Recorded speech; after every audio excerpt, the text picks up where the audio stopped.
on se retrouve aujourd'hui pour le test de l'amplificateur home cinéma NAD T777 V3. C'est le vaisseau amiral en intégré chez NAD. Donc c'est un produit qui a été lancé à 2800 € qu'on trouve actuellement à 2500 €. Il dispose d'un système de calibration direct live intégré en version light, léger, jusqu'à calibration jusqu'à 500 Hz, avec possibilité de passer à la version complète pour 99 $. Il dispose de 3 mémoires, ça c'est un gros point fort. On va parler du châssis, c'est un appareil lourd avec des tôles épaisses. Il fait une profondeur de 42,5 sur une largeur de 43,5 cm et une hauteur de 17,2 cm. Il dispose d'un très gros transformateur torique solidement fixé au châssis et un tunnel central de refroidissement avec 5 ventilateurs de 5,5 cm qui fonctionnent en permanence au ralenti. Donc grâce à ces ventilateurs, l'amplificateur ne chauffe pas.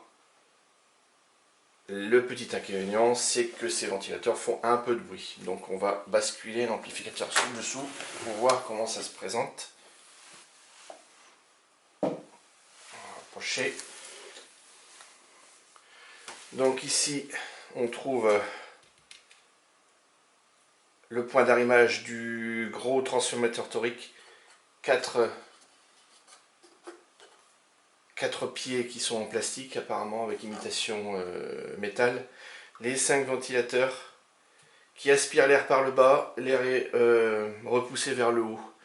Derrière ces ventilateurs se trouvent 2 radiateurs assez massifs et assez compacts qui permettent de refroidir très correctement cet appareil qui ne chauffe pas du tout.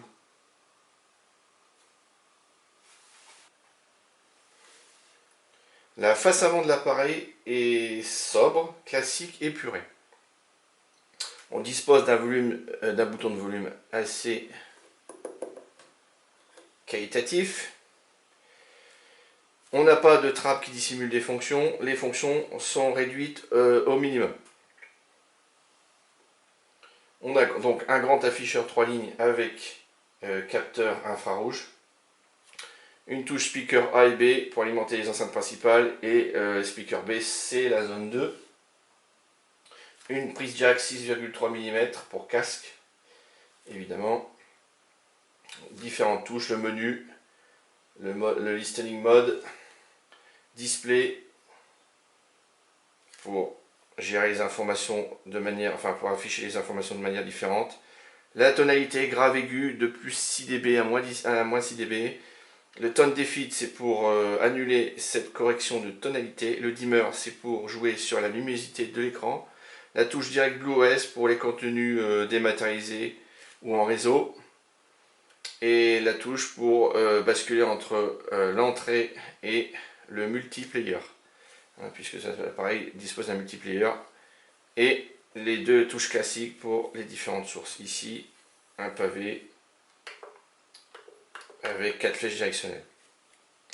Cette petite trappe en plastique dissimule quelques connectiques. On a une entrée HDMI, on a une entrée micro, mais on verra que cette entrée, on ne s'en sert pas pour la calibration.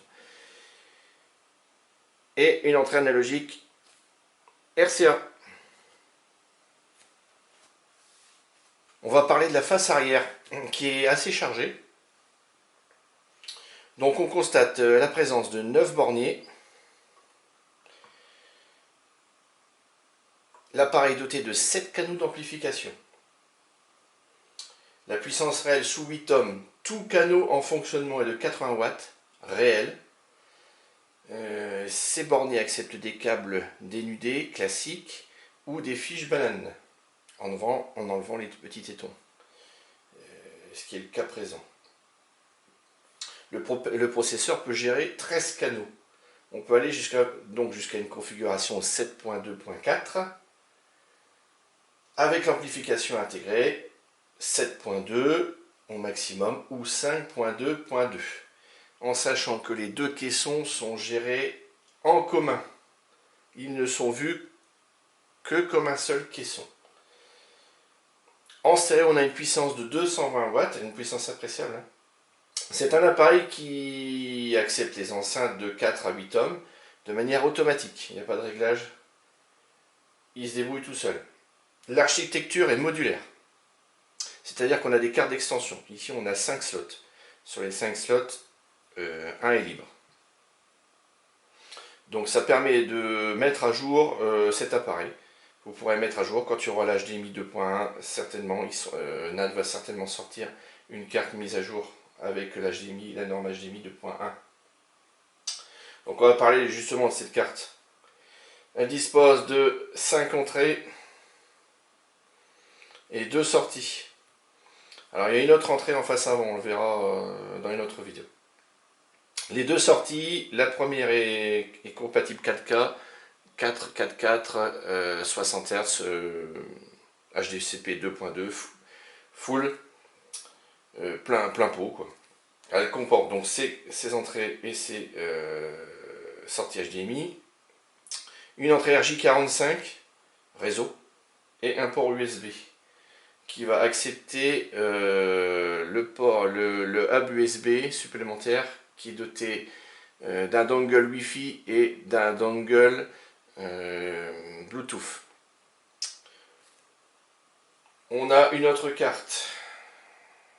Les entrées 7.1. C'est ici que ça se passe. Alors on a ici cette carte, c'est assez atypique. On ne retrouve plus vraiment cette fonctionnalité. C'est une entrée 7.1. Si on a un décodeur externe, on pourra le relier là. Bon, ça c'est vraiment en voie de disparition. Les pré-out, les classiques pré-out, sachant qu'une partie se trouve ici, avec les 2 sorties question, et l'autre partie est ici, pour les enceintes hautes, les enceintes plafond. Donc cette carte, on machine sur cette carte, 2 entrées optiques, 2 entrées coaxiales. On finit par cette carte avec toutes les entrées analogiques. Alors on peut éteindre complètement l'appareil avec l'interrupteur ici. C'est assez rare pour être signalé. L'appareil peut commander un autre appareil. La prise commandée accepte un appareil jusqu'à 120 watts, en bipolaire bien sûr. On a une IEC 3 pôles, donc avec une prise de terre. On a le port RS232 qui est compatible Crest et AMX, c'est pour l'intégration. Un nombre assez impressionnant d'entrées et sorties trigger qui permettent de commander des amplis de puissance. Dernière fonctionnalité, le soft clipping. Qu'est-ce que le soft clipping? C'est un dispositif qui réduit la distorsion audible à haut volume au prix d'une possible perte de dynamique. En ce qui me concerne, je le désactive.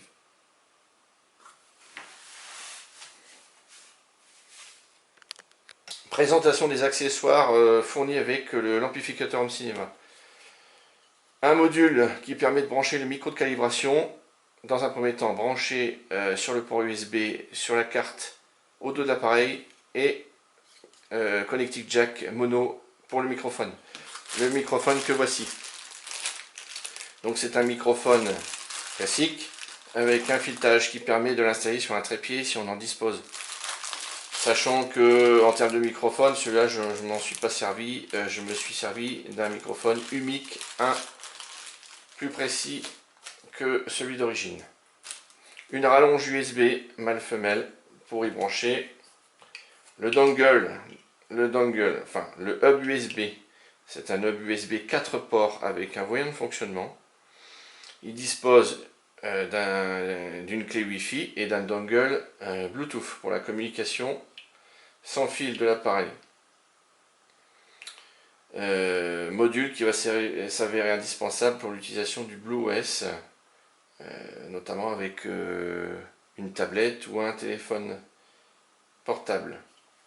Une petite télécommande, fait rare pour être signalée, avec les fonctions minimales, mais pourquoi pas. Elle a le mérite d'exister. Le plus intéressant, la télécommande. Donc c'est une télécommande qui est clairement haut de gamme. Elle est lourde. Elle dispose de 4 piles LR6. et d'une connectique USB pour les mises à jour. Donc, comme on le voit, les rétro-éclairés en bleu, de couleur bleue, elle se déclenche au mouvement. Elle n'est pas très large, mais elle est très longue. Elle dispose de beaucoup de boutons. Cependant, les boutons principaux sont clairement regroupés sur le milieu. On apprécie 3 touches, 3 boutons particulièrement utiles. Le réglage du niveau de volume de plus 6 dB à moins 6 dB des enceintes surround, de la centrale et du caisson. Combien de fois on a à changer le niveau du caisson en fonction des enregistrements audio, de la compression entre du YouTube, du format compressé AAC, du FLAC, etc. Même dans les films, quelquefois des films qui sont un peu trop boostés en basse. Le niveau de la centrale, parfois dans les films ou dans certains concerts, la centrale est un peu timide, ça permettra de la rehausser. Donc ce sont vraiment des fonctions qui sont bienvenues, ça évitera de passer par un menu qui met un certain temps à s'afficher, donc ça peut devenir énervant. Donc ça c'est vraiment d'une utilité, je dirais, quasi quotidienne. Cet appareil, pour finir, il dispose d'une fonction d'apprentissage et permet de commander jusque 8 appareils.